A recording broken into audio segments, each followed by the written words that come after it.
Olá, tudo bem? Hoje a gente vai ver como é que a gente faz para resolver um exercício da resposta natural em um circuito do tipo RC, ou seja, resistivo e capacitivo.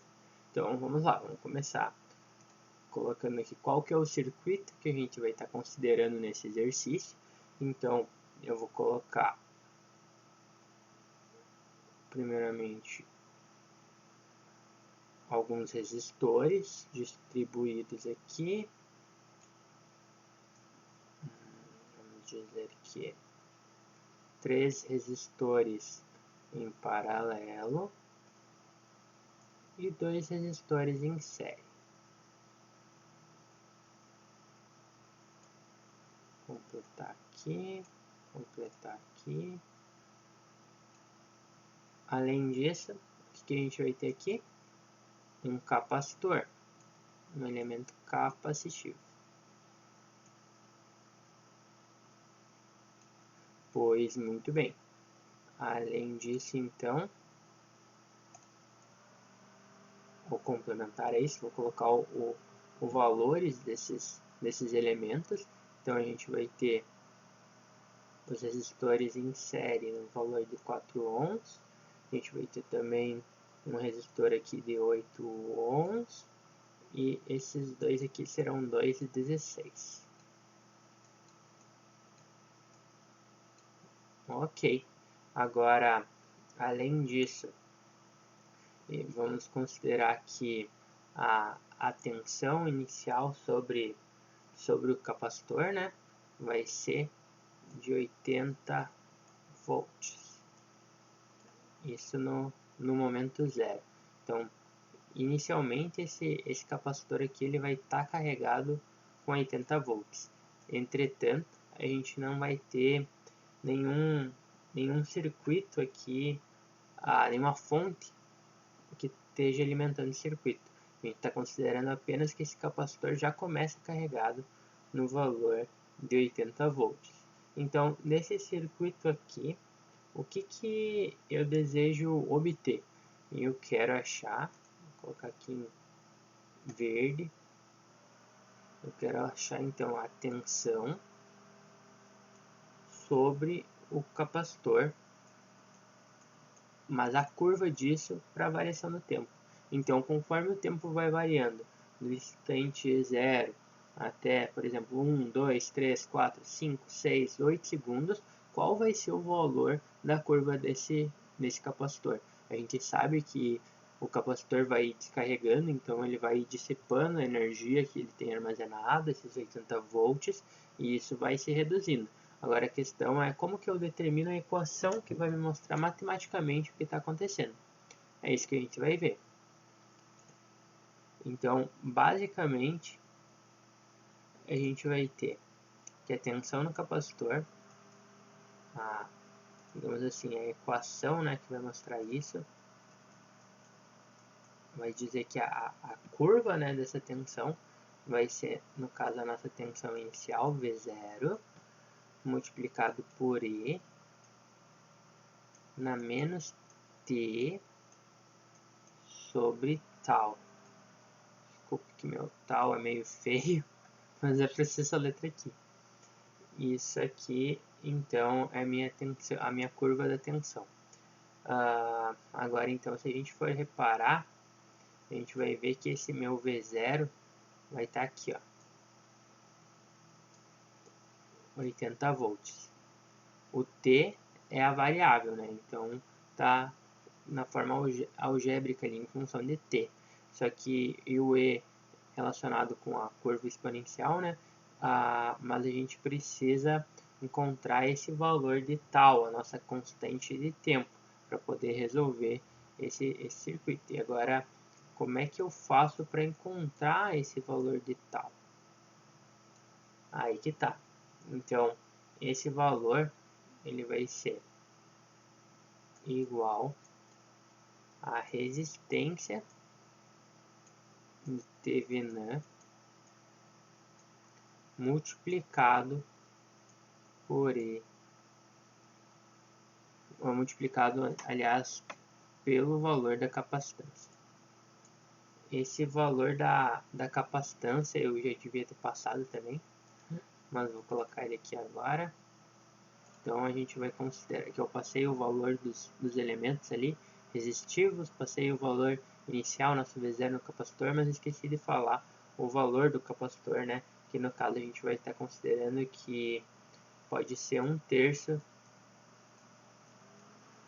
de Faraday, tá? Perfeito.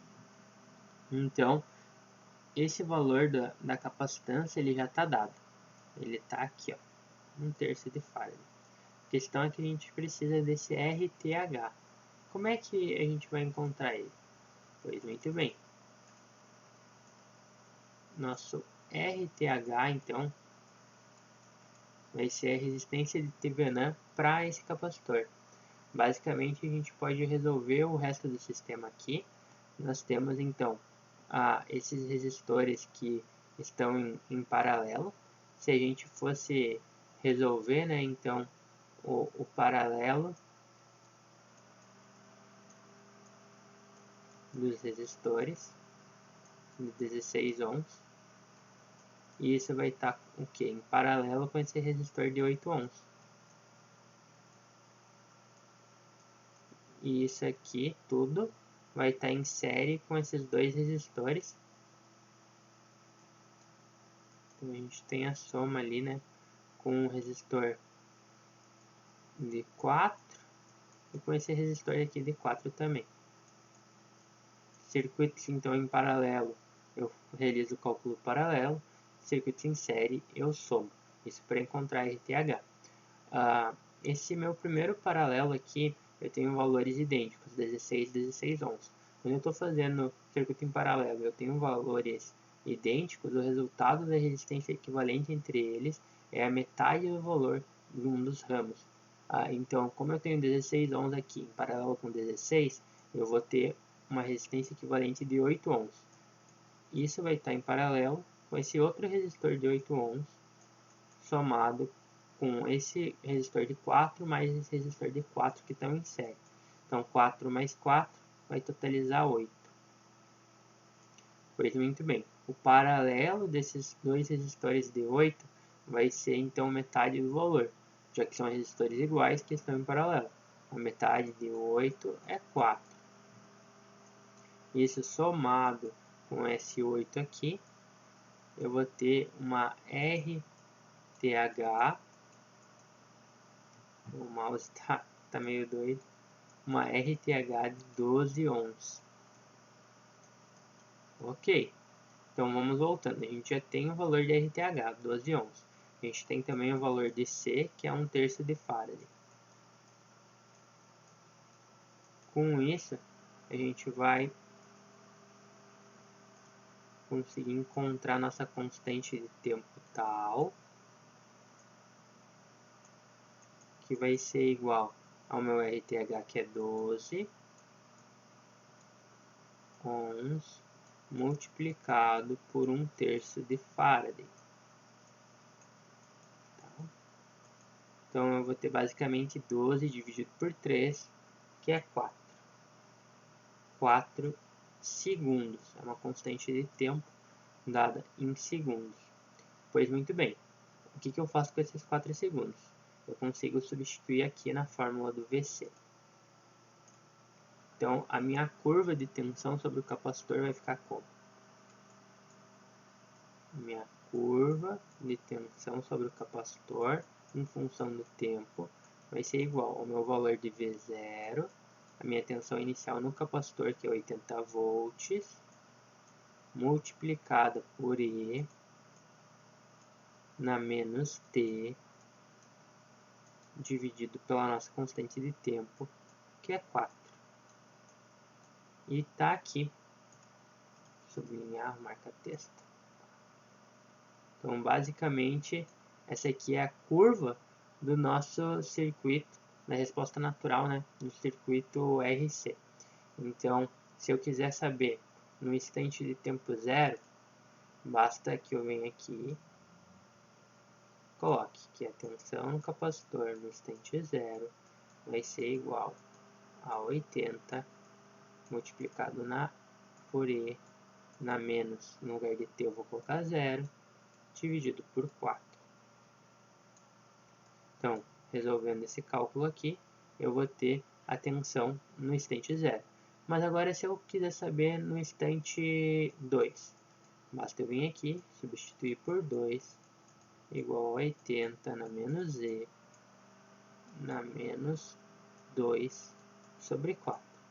E aqui, então, eu tenho a resposta para o instante de tempo 2. Se eu quiser para o instante de tempo 4, é só substituir, assim como se eu quiser para o instante de tempo 8, para o instante de tempo 10, 100, 1000 e assim sucessivamente. Então, eu consigo saber qual que vai ser a minha tensão aplicada nesse capacitor em cada instante de tempo através desse equacionamento.